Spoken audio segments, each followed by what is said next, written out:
I know this may sound counterintuitive, but I want you to think about this. If you only hear me say one sentence today at all, remember this one, that Christianity is not about our movement toward God.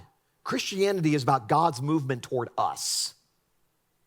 Okay, I mean, I don't know how much more clearer the Bible can be. John chapter 1, the Gospel of John, makes it very clear that the world was dark, that we weren't asking God to come, we weren't asking for a rescuer. It's because we were bad and needy and weak that God the Father sent God the Son to rescue us.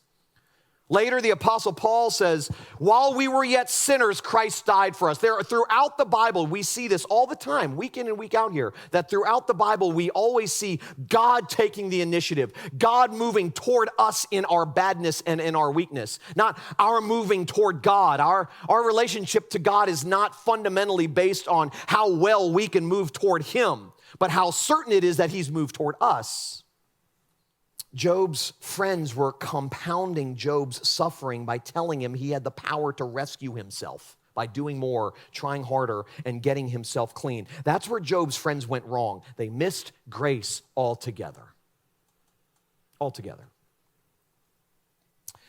If they had known something of grace, they would have known that the bad get the best and failures get forgiveness in God's economy. They would have known that. But they didn't, and that means that their counsel was gospel-less. It wasn't centered on the gospel, good news. It was gospel-less. He needed to hear less about what he needed to do and more about all God had already done for him. What he needed from his friends was good news. He needed them to preach the gospel to him. That's what he needed. To counsel the gospel to him. Martin Luther said, I have to preach the gospel to my people every week because they forget it every week. And then he went on to say, I also have to preach the gospel to myself every day because I forget it every day. And while that is true, I would add to what Luther said, that not only do we need to preach the gospel to ourselves every day, we need those around us preaching the gospel to us every day too. We need to be constantly reminding one another with our voices so that we can hear it with our ears, reminding one another that God loves us, that regardless of what we're going through it together, and God is guiding us and directing us and protecting us, even though it may not seem like it.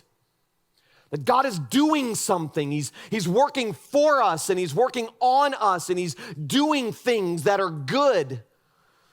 I need to be reminded of that. We need to be reminded of that. And if I'm not around you guys, I don't get to hear that reminder. And you don't get to hear that reminder from me.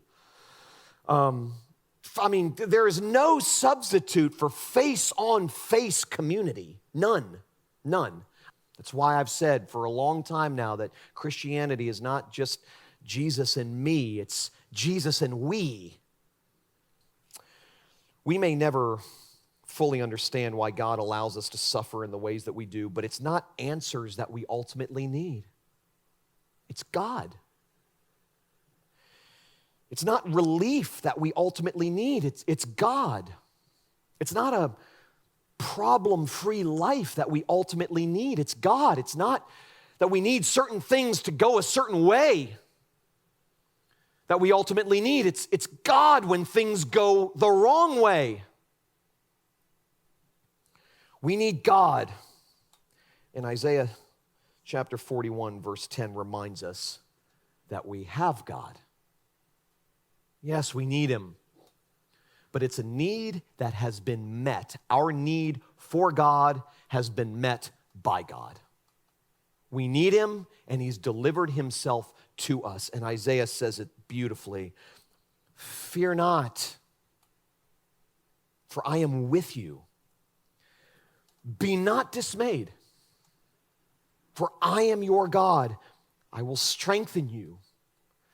I will help you. I will never leave you. I will uphold you with my righteous hand. I will carry you. I will walk with you.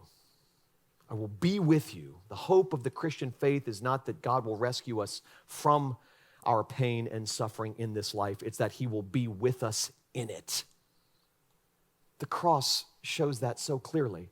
That is God with his hands in the dirt with us, dying for us because he loves us.